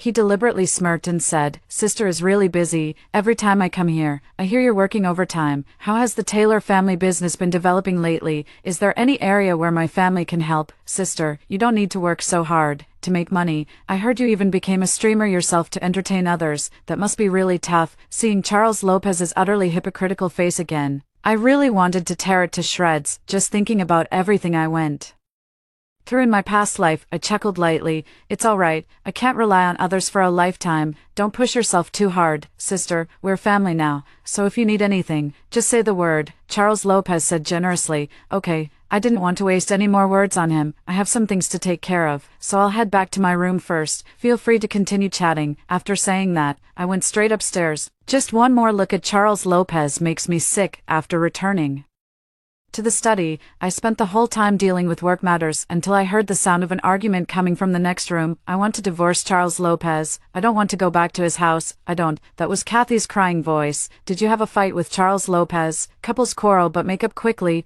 Don't be so childish. Charles Lopez treats you so well. What nonsense are you talking about? My mom tried to persuade her. He doesn't treat me well at all. He's a pervert. Enough, since you were little, you've always been so impulsive. My mom sounded a bit impatient. First, Kathy brought it upon herself, so my mom has no trust in her at all. Second, Charles Lopez has been flaunting his affection all this time. How could anyone believe he treats Kathy poorly? I heard the sound of the door opening and closing. My mom must have left directly. I let out a light chuckle, a bit of schadenfreude. The study door was suddenly and rudely pushed open. Kathy happened to catch the smile on my lips. With reddened eyes, she glared at me fiercely. Bella, did you do this on purpose? You knew all along, didn't you? I don't know what you're talking about. I pretended to understand nothing. You know Charles Lopez is not a good man, yet you still want me to marry him. How can you be so malicious? Kathy roared, clearly on the verge of a breakdown. I feigned surprise. Isn't Charles Lopez good? Doesn't he dote on you? Buying you so much jewelry, luxury cars, and mansions? Everyone envies you. What more could you possibly be dissatisfied with? Are you mocking me? Kathy couldn't stop screaming. I wasn't mocking you at all. I was genuinely wishing you well, but you did say before that I should stay away from Charles Lopez and not ask you for any favors, so I had no choice but to keep my distance from both of you, I said with a hint of regret.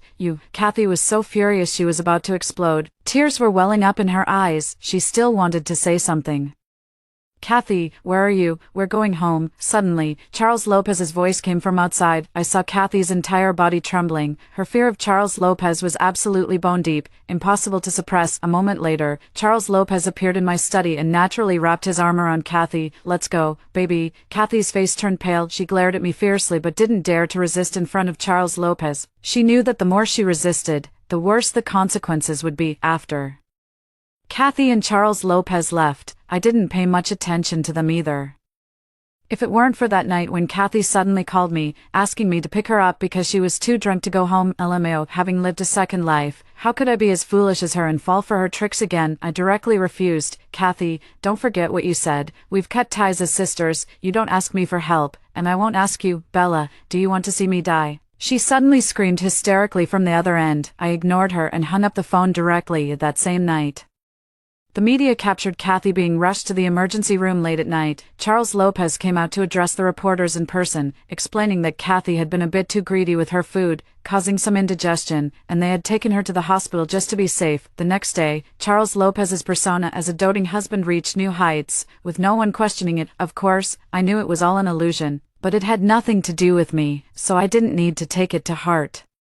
But I never expected that a few days later, my livestream would suddenly be flooded with countless negative comments. My livestream, which had always received positive feedback, suddenly had everyone accusing my products of being problematic. They claimed that the spicy and sour noodles I sold caused diarrhea and even went around posting threads to smear my reputation. The sales in my livestream plummeted drastically, and every day, people came to curse me as a dishonest merchant. I knew very well that this situation was far from simple. As expected, I received a call from Kathy, and she said, Bella, do you really think you can single-handedly bring the company back to life? You're no match for the Lopez family. I knew it was the Lopez family's doing. I also know what they're up to. Today is Charles Lopez's birthday, in Harbor City. You'd better come early, or you can just wait for the Taylor family to go bankrupt. After saying that, Kathy hung up the phone. My hand holding the phone was trembling uncontrollably with anger. In my previous life, when I was tormented by that pervert Charles Lopez, I never thought of dragging anyone down with me, yet Kathy couldn't stand seeing me do better than her, and she couldn't stand seeing herself suffer more than me. In the evening,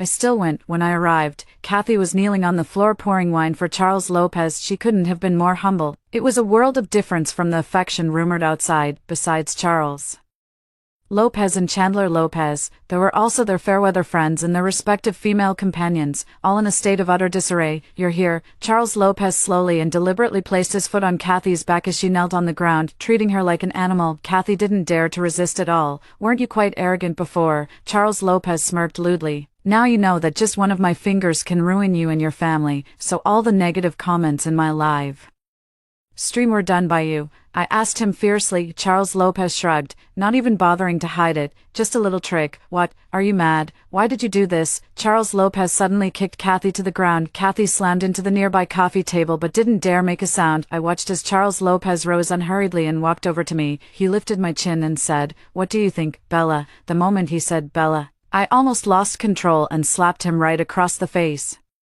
Whenever he called me by that nickname, it was always when he was at his most twisted. "Your sister's flavor is far inferior to yours. I got tired of her in just half a year," Charles Lopez said lecherously. "It's you who haunts my dreams." Enough. I stepped away from Charles Lopez, keeping my distance from him. Charles Lopez didn't mind and said, "Stop pretending, Bella. Do you think I don't know that you're just like me? I know you've been reborn." He didn't say the words out loud, after all.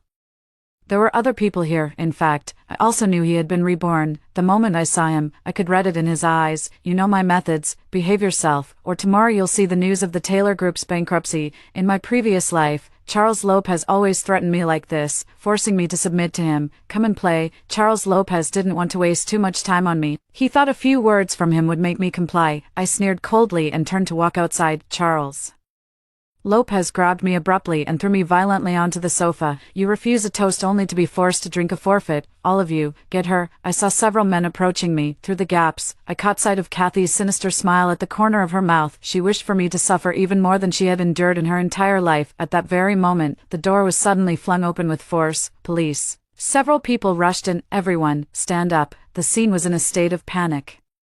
Everyone was looking for their clothes. Charles Lopez, however, remained calm and composed. He walked up to the police officer and said, "Do you know who I am? I don't care who you are. Someone has reported you for engaging in group indecency. Everyone, come with me to the police station for investigation." "Are you out of your minds? I'm Charles Lopez, the eldest son of the Lopez family. Do you have a death wish?" Charles Lopez didn't take the police seriously at all. "Handcuff all of them," the police ordered. Charles Lopez cursed and threw a punch directly at the police officer's face. "Assaulting an officer, that's an even more serious offense." The police swiftly subdued Charles Lopez with a shoulder throw. Charles Lopez fell to the ground in a sorry state, crying out in pain, "Let me go. How dare you treat me like this? You'll all regret it." Charles Lopez had no idea that everything he was doing at that moment was being broadcast live across the internet. A fall into the pit, gain in your wit. In my previous life, I had also secretly recorded videos and gathered evidence to file a report, but in the end, it all came to nothing, and I suffered severe retaliation from Charles Lopez this time. Of course, I won't be so foolish again. I anticipated everything when I came, so I installed a mini camera on myself and had the company's IT department broadcast it live in real time. Now the entire nation knows what he did, and even with all his power, he won't be able to escape. Witnessed by the entire internet, Charles Lopez was sentenced to 5 years in prison, Chandler Lopez was sentenced to 3 years in prison, and his so-called friends were all sentenced to varying degrees of punishment. Kathy certainly did not. She was still the victim. After the sentencing, I went to visit Charles Lopez in prison. Charles Lopez had shaved his head, but he showed no sign of remorse at all. He said with great certainty, "Bella, do you really think this move of yours can defeat me? You're thinking too much. 5 years from now, when I get out of prison, I can still make your life a living hell. Is that so?" I sneered coldly. "I didn't come to see him today out of kindness. Rather, I brought him some good news." I took out the recent news articles and placed them in front of him. "Due to your involvement in group debauchery, the Lopez Group's stock has been continuously falling. In just half a year, its market value has evaporated by 2/3. Charles Lopez's face turned very ugly, but he hadn't collapsed yet. I continued. "The chairman of the Lopez Group is suspected of embezzlement, bribery, and tax evasion, and was administratively detained a week ago." Charles Lopez's face began to show panic. I said slowly and deliberately, "The wife of the chairman of the Lopez Group couldn't withstand the series of blows and was rushed to the hospital due to a sudden cerebral hemorrhage. Her current condition is unknown." Charles Lopez was on the verge of losing his composure. I smiled noticeably.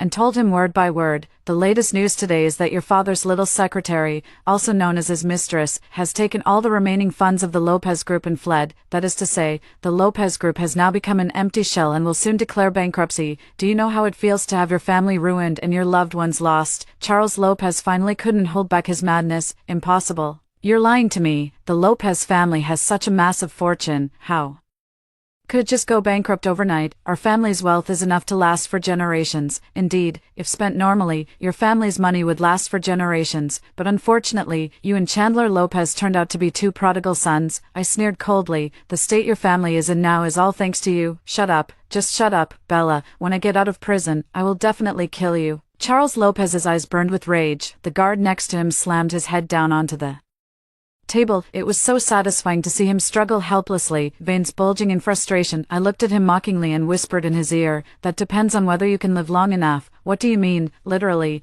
I sneered coldly. After saying that, I stood up and prepared to leave. Then I turned back and said to him, "By the way, I forgot to tell you, a few days ago, the latest citywide rich list was released, and the Taylor Group ranked first." I saw Charles Lopez's eyes instantly turned bloodshot. Naturally, it was due to excessive shock that he couldn't accept it. I turned and walked away. All that could be heard was the angry shout of the prison guard behind him. "Don't move, stay put." It was as if Charles Lopez's pleading voice could be heard. "Stop hitting me. I won't move around anymore. Please don't hit me." Charles Lopez probably never imagined he would have a day like this, right? Who says revenge isn't satisfying? I had just returned from prison and heard Kathy's voice as soon as I got home. How shameless. Even after Charles Lopez was arrested, Kathy showed no intention of leaving the Lopez family. When the news broke, Kathy's parents immediately urged her to divorce Charles Lopez. After all, she was their daughter, and they couldn't bear to see her suffer. But Kathy refused. She believed that with Charles Lopez and Chandler Lopez, those two demons, behind bars, her life in the Lopez family would finally take a turn for the better. With the Lopez family's vast fortune, she would have endless money to spend. Her parents grew so anxious that they scolded her, but she accused them of being jealous of her good fortune and threatened to cut ties with them. I suppose she still believes that without the Lopez family's support, our family would soon go bankrupt, and I was the one who personally sent Charles Lopez and Chandler Lopez to prison. The Lopez family must hold a grudge. So to avoid implicating her, she made her stance clear right away. But within a few months, it was the Lopez family that went bankrupt, so now she's shamelessly come back. Kathy saw me and quickly greeted me warmly. "Sis, don't call me sis. We've already cut ties. Have you forgotten, sis? That's all in the past. You're too magnanimous to hold a grudge against my youthful ignorance, right?" Kathy cooed at me. I genuinely felt a psychological discomfort. I couldn't control it, so I really gagged. Kathy's face clearly showed some embarrassment. Of course, I didn't give her a friendly look either and said bluntly, "You made it perfectly clear back then that we would have nothing to do with each other, otherwise we'd be struck by lightning. If you're not afraid of dying, I am, sis." Kathy drew out her tone, trying to win me over. "Besides, I'm only 15 minutes older than you. We're the same age, so don't act all innocent in front of me. I'm not buying it, and frankly, it's a bit nauseating." Kathy blushed bright red from my words. "Fifth sister-in-law, see our guest out," I instructed, then added, "From now on, if any random person comes knocking, don't open the door." "Yes." The servant quickly came over and said to Kathy, "Miss Taylor, this way, please." Kathy's eyes were red with rage. Knowing she couldn't win me over, she quickly turned to our parents, crying, "Dad, Mom, Sister wants to kick me out. You have to help me." I saw a flicker of hesitation in my parents' eyes. Finally, my mother said firmly, "You're really not welcome in this house. Leave now, and don't come back." Kathy's eyes widened in disbelief. She hadn't expected our parents to be so heartless toward her as well. "I'm your own daughter, and you're treating me like this?" Kathy screamed. "Didn't you cut ties with us on your own?" My mother said coldly. "When you were doing well, you looked down on our whole family. Now that you're in trouble, you come to us. Do you really think we're fools?" But if I hadn't sacrificed myself back then by marrying Charles Lopez, our family would have gone bankrupt long ago. Would Bella even have had the chance to manage the company? I don't know why you voluntarily married Charles Lopez back then, but the only thing I'm certain of is that it definitely wasn't for our family, my mother said, enunciating each word clearly. Kathy couldn't find a reason to defend herself for a long time. "Fifth sister-in-law, see the guest out." My mother issued the order to leave. "I'm not leaving. This is my home. I'm not going." Kathy threw a tantrum. I directly had several servants from the house carry her out. After Kathy left, My mom specifically warned me, from now on, no matter what Kathy asks you to do, don't help her, she's an ungrateful wretch not worth keeping. Okay, Kathy successfully managed to alienate everyone who cared about her. I was initially worried that my parents might soften their stance. Indeed, heaven's calamities can be avoided, but self-inflicted disasters are inescapable. I thought Kathy would have settled down after being abandoned by our entire family.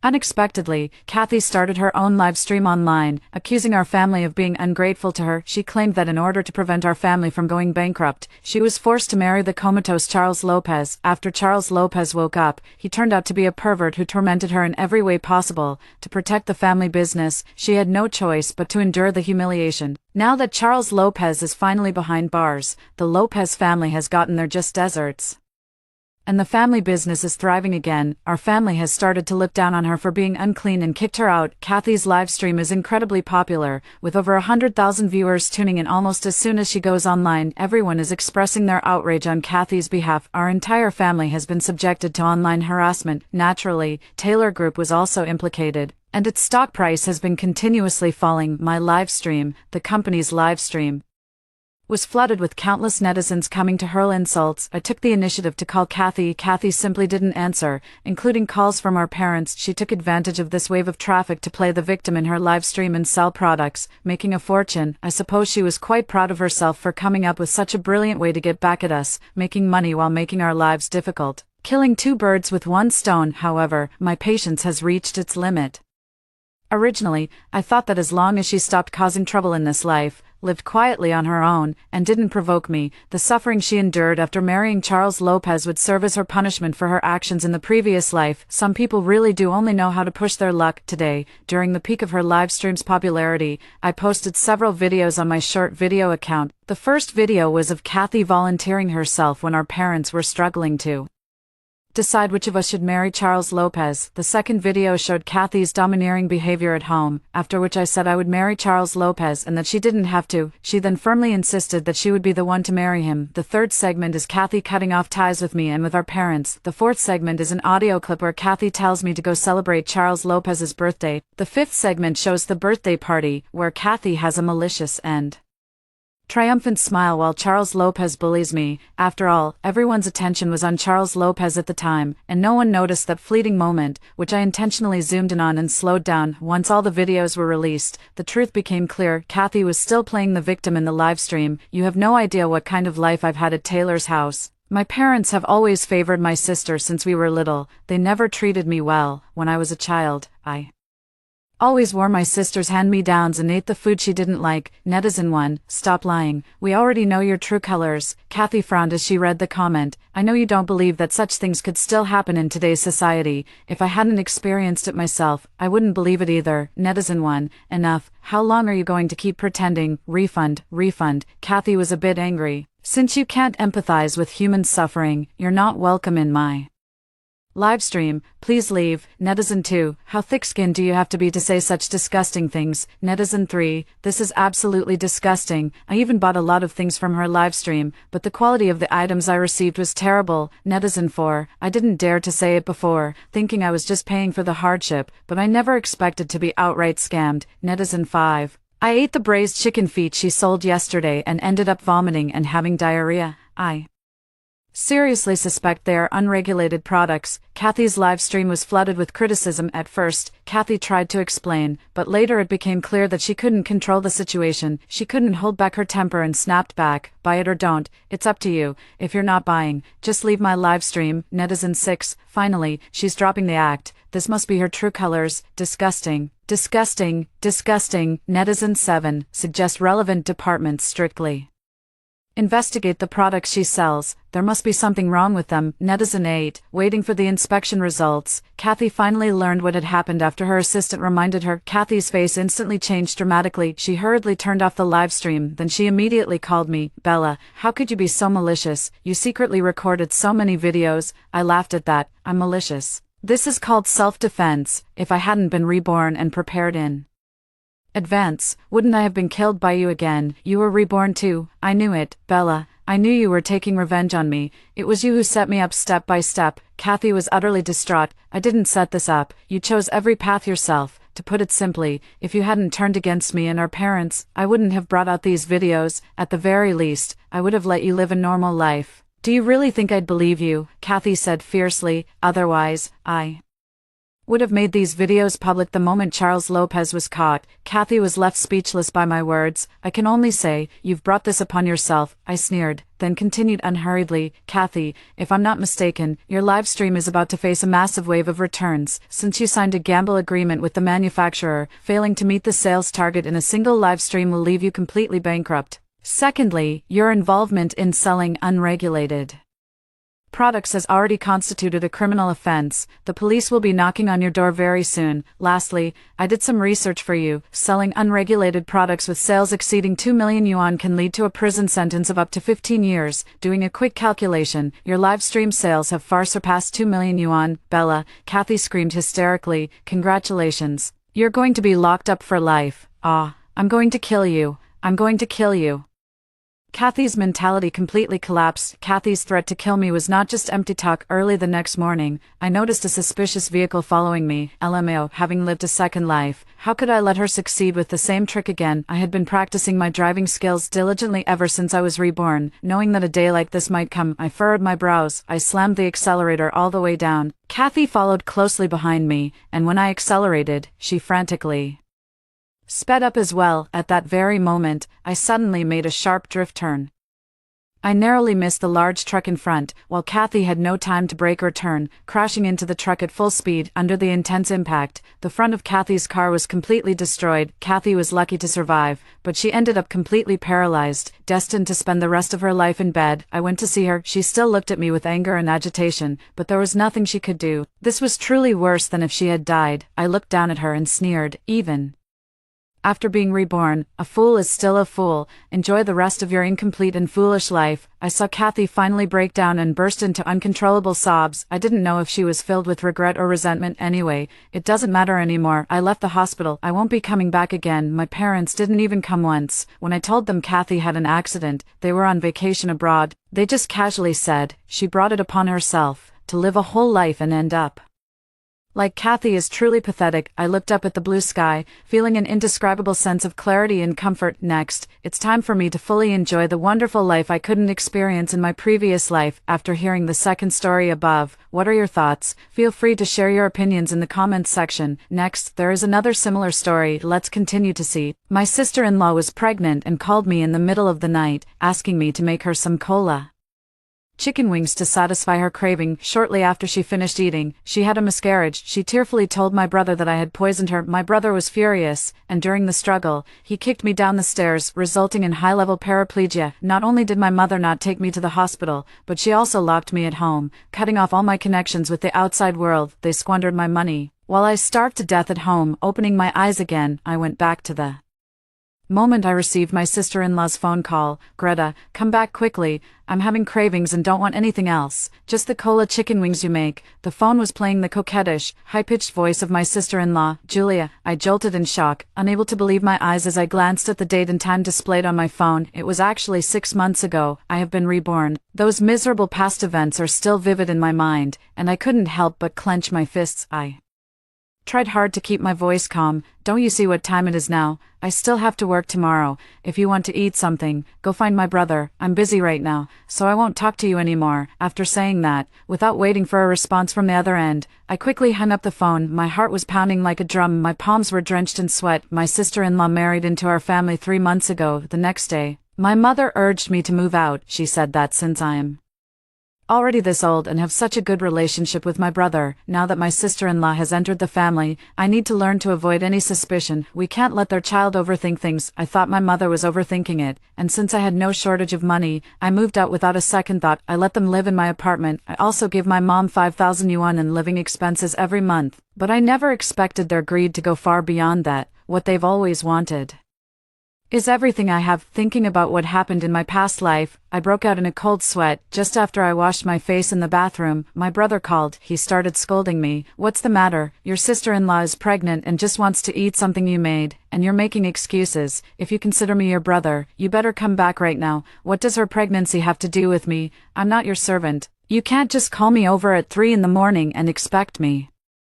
to come running. She's your sister-in-law, and she's pregnant. No, not wanting to hear my brother's nagging anymore, I hung up the phone and decisively turned it off, yet a trace of suspicion arose in my heart. Why is my sister-in-law so insistent on getting me over there right now? Could there be something fishy about her miscarriage? My brother has oligospermia, so he treasures this child dearly, which is why he turned against me on the spot after my sister-in-law had a miscarriage. But what if her miscarriage had nothing to do with what I did in the first place? Whether I win or not, she would have had a miscarriage. Then, thinking about all the things I went through later, it's absolutely terrifying when you think about it carefully. I quickly changed the password to my front door and deleted all fingerprints except my own. Only then did I lie back down in bed, feeling uneasy, just as expected. An hour later, I heard violent knocking on the door. I tiptoed as I got up. I saw the situation outside through the video door lock. My brother and my mother were standing outside the door, supporting my sister-in-law on either side. My brother kept knocking on the door, completely ignoring the doorbell. "Greta, open the door right now. I know you're home. Open up." My brother looked anxious, knocking and shouting at the same time. His voice was extremely loud, but my gaze fell on my sister-in-law's pale face. Her gaze remained fixed on the intercom, and her left hand unconsciously rested on her lower abdomen. After a long while with no response, my mother muttered under her breath, "That's strange. When I came during the day, my fingerprint could still open the door. Why isn't it working now?" "Leo, stop knocking for a moment. Let me try again. There's no way that wretched girl would have deleted my fingerprint." "Try what? We've already tried so many times. I'm telling you, she's definitely home. I don't know what's gotten into her, but she just won't open the door for us. Does she know something? Just leave it be. If she doesn't open it soon, I'll get someone to break it open." After saying that, my brother continued kicking the door. His expression was extremely fierce. "Where is the person I used to know?" My heart was pounding as I stood behind the door. Though it was just a few words, I was certain they were hiding something from me. It's possible that my sister-in-law's miscarriage was orchestrated by them. Just as I was struggling with whether to call the police, the residential property security had already appeared outside the door. Several security guards surrounded them as if facing a great enemy. My mother even had the audacity to demand that the property management open the door for her. She claimed she was a resident here and even flashed the residential access card. But the property management isn't foolish. With a fingerprint lock, there's no such thing as forgetting keys. How could they possibly believe her just because of an access card? Just as both sides were arguing and negotiating, my sister-in-law suddenly clutched her stomach and slid to the ground. I can't.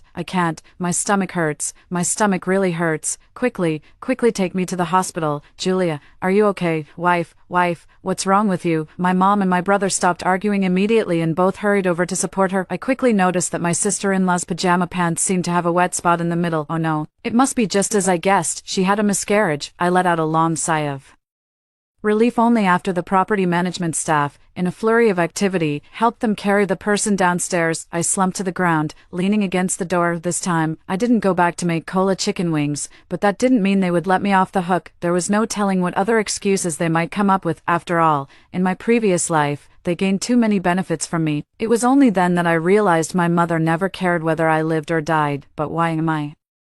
Father died early, and my mother single-handedly raised both my brother and me. Her favorite thing to say was that she treated us equally. Whatever my brother has, I must have too, and she always acted that way. That's why, after I started earning money, I never bothered to keep track of financial matters with my family. But why did everything change after my sister-in-law joined the family? Even though it was clearly a harmonious household with a loving mother and filial daughter, and siblings who got along well, is it just an excuse to use my sister-in-law as a pretext? I thought a lot that night, but I couldn't figure it out at all. By the time I woke up, it was already noon. After turning on my phone, I saw hundreds of missed calls and dozens of voice messages. I'm too lazy to read. First, I contacted a private detective agency I know. I asked them to thoroughly investigate my parents' past, as well as my sister-in-law and her family's situation. I also asked them to find a way to get my mother's and my brother's hair. I need to do separate paternity tests. They are really too suspicious. Just as I hung up the phone, my mom's number appeared on the caller ID. After thinking for a moment, I answered the call unexpectedly.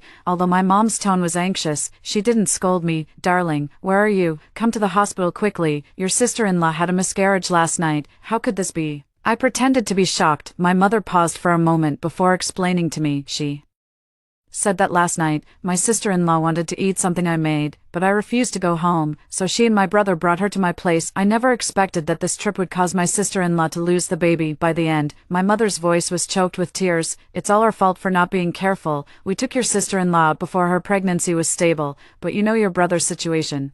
How hard it was for them to have this child, hurry to the people's hospital and apologize to them, let them know you didn't deliberately refuse to open the door last night. I really wasn't home last night, you're not there. My mom's voice immediately rose several pitches. I hummed in agreement, then explained to her that I was at my boyfriend's place last night. Otherwise, how could I possibly not go back to make food for my sister-in-law? As for shutting down, that's because everyone was in high spirits. How could we possibly run back at such a moment? I was misleading my mother with every word I said. Sure enough, my mother couldn't hold back for even a second. The voice became sharp and piercing. Did you sleep with someone? When did you get a boyfriend? How come I didn't know? We just started dating recently. Give me the room number, and I'll come over with him later. After hanging up, I quickly contacted the suitor who works as a Muay Thai coach. As soon as he heard it was about pretending to be a boyfriend, Sam immediately agreed without hesitation. Over the past few years, I've been so busy making money that I haven't had time for romance, but that hasn't stopped others from pursuing me. Sam was one of them. On the way,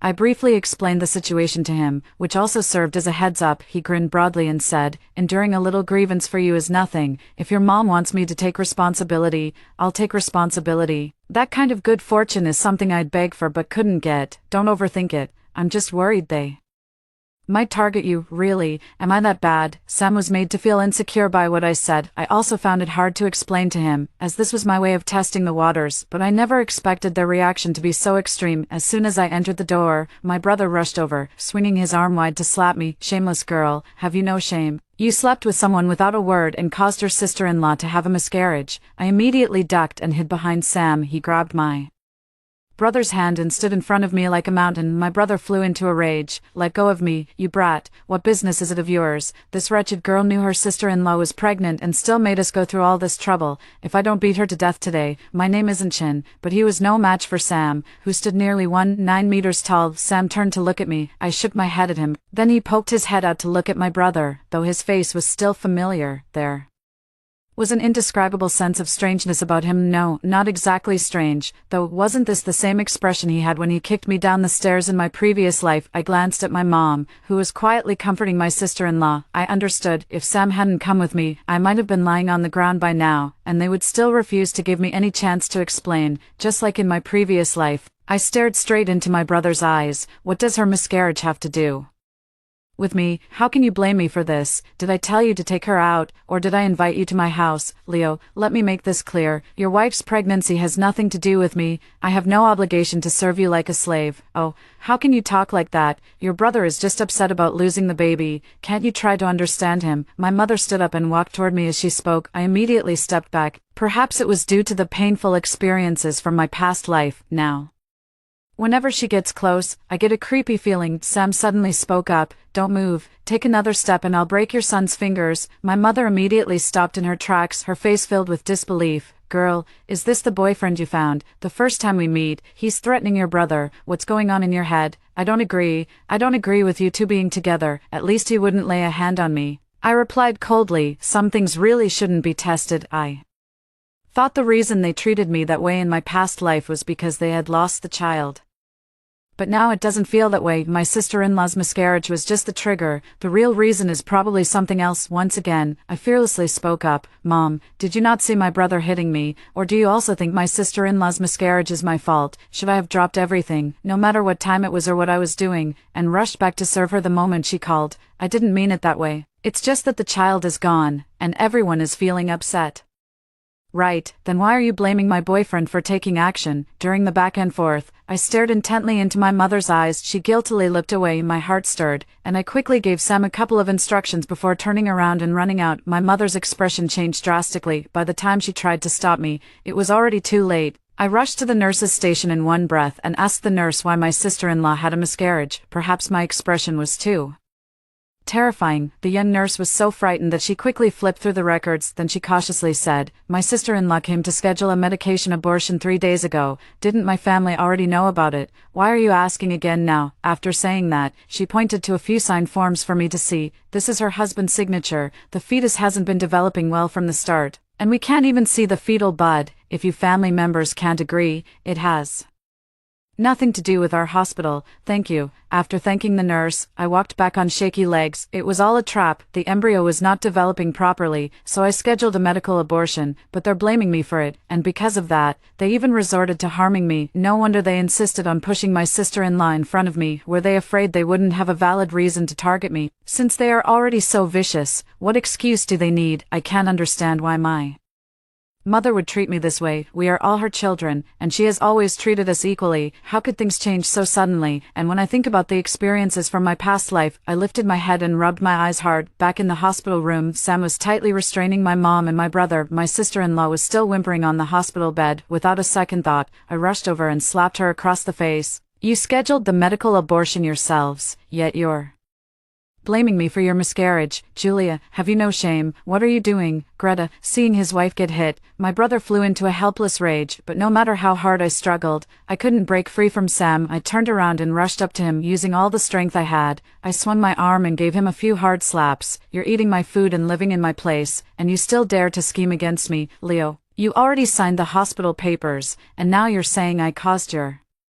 wife's miscarriage. If you don't want to live in that house, then get the hell out. And you have the nerve to hit me. Take a good look at yourself, you little bitch. How dare you hit me? Leo struggled like a madman, but how could he possibly break free? I took the opportunity to kick him hard a few more times in the leg, if I could. I wish I could break his legs right now, just like he did to me in my previous life, but I don't have the ability at this point, even if I didn't say anything. Sam should have realized that something was wrong with my family, but he still holds them tightly, absolutely not letting me suffer a loss. My mother burst into loud sobs. Girl, you need to make him let us go right now. Your brother was just feeling frustrated and had no way to vent. How could you lay a hand on him? He's your brother. Besides, he didn't even hit you, but you're the one who hit them. Your sister-in-law just had a miscarriage. How could you be so heartless to treat her like that? Have you lost your mind? Have you forgotten how much your brother used to care for you, even if he hit you a few times? What's the big deal? You let an outsider lay hands on us. Do you even have a conscience? The old lady wailed as if the sky were falling. In no time, the area outside the hospital room was crowded with onlookers. Everyone was pointing fingers at me and Sam. That's right. They haven't had the chance to do anything to me in this lifetime. At most, they're saying I caused Julia to have a miscarriage, yet I lashed out at them violently. But do I care? Thinking of those desperate days when I lay in bed unable to move, how could I possibly care about what others think? Only after I had vented enough did I finally drop the ultimatum. I gave Leo 3 days to get out of my house immediately. My mother collapsed to the floor, crying. She accused me of being cruel and ruthless, disowning my own family. Even though she knew my brother had no house, she still took back the property, leaving him and his child with nowhere to live. She also said that once I found a man, I forgot about my own mother. She wants to drive them to their deaths. I simply ignore everything she says. I dragged Sam away without looking back. The 3 days I mentioned were not meant to threaten Leo. Even without this current situation, based on what they did in my previous life, I would never let them take advantage of me again. Most importantly, I think it's dangerous to be with them after leaving the hospital. Sam tentatively asked me, did something happen at home that upset you? I shook my head with a smile, thinking about it carefully. I probably can't really call it being wrong now. At least they didn't succeed this time. As for the future, I definitely won't compromise myself. I discussed with Sam whether he could be my bodyguard, without any personal feelings involved. Hearing that it didn't involve emotions, Sam was visibly disappointed, but when he heard me say it would take a month, he quickly perked up. Again, he thumped his chest with a loud thud. Don't worry, as long as I'm here, no one will lay a finger on you. With Sam's help, the following matters went smoothly. While my mom and the others were still at the hospital, I quickly took some people to the house they were living in. After clearing out their belongings, I listed the house for sale. Since the price was far below the market rate, the house was sold the next day. I didn't dare keep the one I was living in either, after all, Leo said that night that even if I didn't open the door, he could find someone to open it. I couldn't put myself in danger again. 3 days later, the police came to me as soon as I settled into my new home. I was told I was suspected of a burglary. The person who reported it was my own mother. At the police station, my mother cried as if her heart would break. She said that her daughter-in-law had only been hospitalized for 3 days, but when she returned, all the belongings she had saved up over the years had mysteriously disappeared, in addition to large furniture and appliances.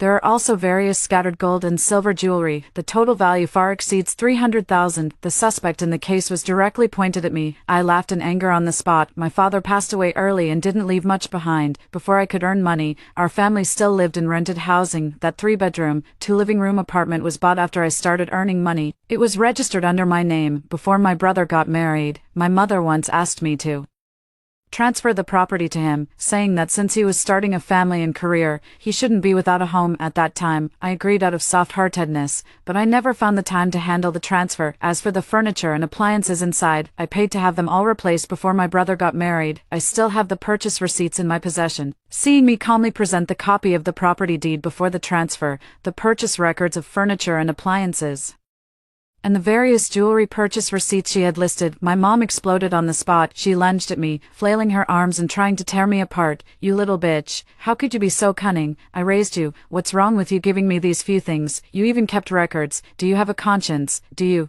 After being blocked by Sam, she sat on the ground again, crying and wailing. Oldchin, I'm truly unfortunate. How did I end up raising such an ungrateful wretch? You might as well take me with you when you go. That ungrateful wretch is trying to kill me. Oldchin, if only you could open your eyes and see. Life is just unbearable. My mother let out a miserable wail. It drew many sympathetic glances, but I just looked at her expressionlessly. My heart remained completely calm. I am skeptical of everything she does. No mother who truly loves her child would behave the way she does. Putting aside what happened in the past, her current actions make it hard for me to believe she loves me. Could it be that she gave me affection but all the money went to Leo, or is it that even the care was fake? Fortunately, sympathy is one thing, but fairness is another. The police did not side with her just because of her crying. After I fully proved that all those items were purchased with my own money, and she couldn't provide any evidence of them being gifts, I was released. Just outside the police station gate, Leo and Julia were waiting there with anxious expressions. As soon as they saw Sam and me, their faces immediately turned grim. How did you get out? Where's Mom? Did you think I'd be locked up? Leo, the house is mine, and everything in it was bought by me. How dare you accuse me of theft? If you're out of your minds, go see a doctor. I even gave up the house for you to get married and moved out to rent a place myself, and you're still not satisfied. How can you be so greedy? That's bullshit. You're renting. Don't think I don't know. The place you're living in now is also yours, Leo blurted out without thinking. I was instantly startled. Since childhood, I've understood the principle of not flaunting wealth, even with my own family. I've always held back a little over the years. I've earned quite a lot, but I've never been completely honest with them about it. I only admitted that the house where Leo got married was bought by me, but how did he know? Taking a deep look at Julia, who was standing close to Leo, a faint suspicion began to form in my mind. Isn't it your job to check if that house is mine? Even if it is, what does it have to do with you? Are you trying to frame me for your wife's miscarriage just because you're after my property? You're lying. You know in your heart whether I'm talking nonsense or not. Leo, I've done everything I possibly could for you and Mom over these years. Let's not contact each other unless absolutely necessary from now on. After saying that, I quickly left under Sam's protection. My back was drenched in cold sweat. Many things I couldn't figure out before suddenly became completely clear at this moment. Assuming my real assets are already known to them, it's no surprise that they would target me. But why did they strike only after Julia entered the room? I soon found out the answer, looking at the results sent by the private investigator. I could hardly believe my eyes. My dad and my mom are in a second marriage. Before marrying my mom, my dad had been married once before. His ex-wife had moved far away for the marriage and did not keep in close contact with her family. During childbirth, she couldn't leave the operating room due to an amniotic fluid embolism, but she left behind a baby girl. At that time, my father was struggling to raise the child alone, and out of desperation, he had no choice but to accept the marriage that followed. When my mother entered the family, she brought along a 3-year-old boy. Everything fell into place. I was that baby girl. Fiona is not my biological mother, and Leo is not my biological brother. The only reason they raised me after my father's death is that my grandparents still transfer money to her every month. After learning the truth, I was completely devastated, but I also felt a sense of relief. No wonder they treated me like that in my previous life. It all makes sense now. Soon, the paternity test results for Fiona and me came out. Sure enough, we are not biologically related. On the day I got the results, I had my assistant book a flight, and Sam and I flew to that border town thousands of miles away. There, I met the elderly couple with their white-haired grandma, sitting in her wheelchair, shakily held my hand and repeatedly asked if I was Greta. Is it Greta, born to her daughter Penny? I threw myself into her arms, tears streaming down my face. Grandpa was also wiping away tears beside us. It's Greta. Who else would come to see us besides our granddaughter? Old woman, Stop crying, look how big the child has grown, we should be grateful we can still see her. No more crying, no more tears. Grandma wiped her eyes hard, saying she wouldn't cry, but tears kept streaming down from their words. I finally learned the complete, long-buried story of the past. My mother is Penny, the only child in the family. After graduating from college, she married my father for love and moved far away. They say one should not marry far away while parents are alive. This is indeed true in reality. After marrying my father, my mother had no time to visit her parents due to the trivialities of daily life. Later, even when she wanted to return, she could no longer do so. My grandmother patted my head to comfort me. Don't blame your father, he treated her well, and it was with our strong support that he chose to remarry. After all, my legs aren't good, and your grandfather is too weak to take care of you, so all these years, Fiona has been raising you. Your father has had it tough on his own. When your father passed away, we were worried and made a special trip over, but Fiona refused to hand you over to us. She promised us that since she had raised you until you were 9, she could continue to bring you up properly. We saw that she was genuinely sincere toward you, so we came back. How much do you give her each month? I choked up and asked, although the private detective had already helped me find out the truth. When the elderly person actually said that they had been giving away 2/3 of their monthly pension, my heart still tightened painfully. From now on, don't send her any more money.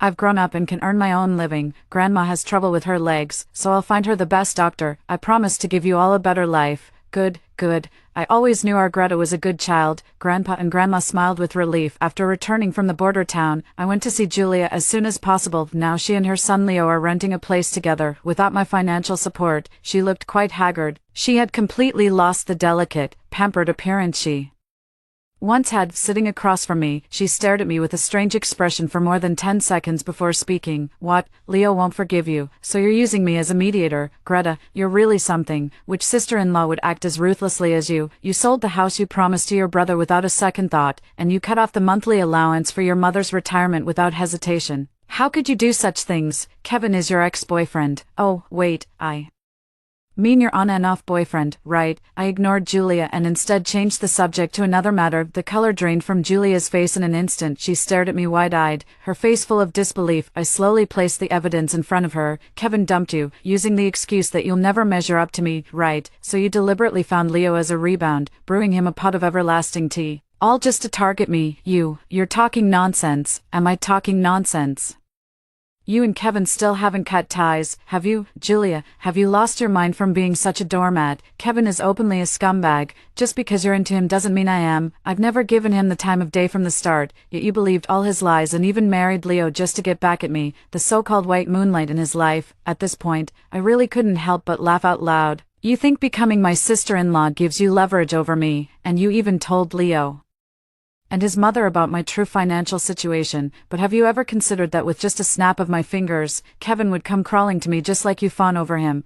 You bitch, you absolute bitch. Julia finally couldn't stand my provocation and went crazy on the spot. Sam, who had been following me all along, wouldn't give her a chance. He immediately restrained her on the spot. I grabbed the coffee from the table and splashed it all over her face, then slapped her hard several times. Who could be more despicable than you? You're already married to Leo, yet you're sleeping with Kevin. All that talk about poor embryonic development was fake, right? You were just afraid that if Leo found out the child wasn't his, he'd kill you. That's why you tried to pin it on me, but it turned out you and he were on the same page. Your whole family is truly despicable. Let go of me. What do you want? Of course, to send you all to hell. I burst into laughter. My hand stroked her cheek over and over again. Tell her, I will leave them with nothing, making their lives worse than a dog's. Julia broke down. Others may not know my true situation, but she does. Kevin used to be the financial executive at my company, so of course he knows my financial situation. I just didn't expect him to tell Julia all of this. After all, he signed a confidentiality agreement when he left. Now, I finally have a reason to deal with that scumbag and make sure he ends up with nothing. I didn't mention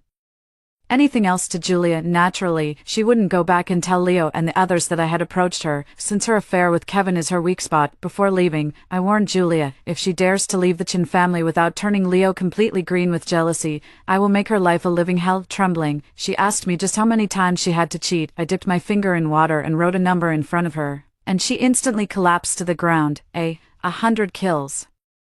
I didn't pay her any more attention and left with Sam. As for whether it was 100 kills or 1,000 kills, then she'll have to figure it out on her own later. I asked Sam if I had been too harsh, since Julia hadn't actually caused me any real harm, although she had tried to provoke me a few times after entering. Since we didn't live together, she couldn't really affect me much. Sam only replied with one word: "Serves you right." I thought I had already done things thoroughly enough, but I never expected Fiona to still dare to come looking for me. She cornered me downstairs at the company. She knelt down in front of me in public. "Can't you help your mom? It wasn't easy raising you all these years, and now I have nowhere to live and no source of income. You run such a big company but won't give me a single penny. How can you be so heartless? Child, I'm your mother. Leo told me that your company handles tens of millions in and out every year. Please, just be kind and give me some alimony every month. I'll kowtow to you. I'll kowtow to you." I watched coldly as Fiona kowtowed repeatedly in front of me. My expression didn't change in the slightest. It seems I've been too lenient with them, giving her the time to come and cause trouble for me. I can almost guess their next move. It's nothing more than posting this video online to rally public condemnation against me. But she forgot that in the face of absolute power, she can't stir up any waves. The onlookers are becoming more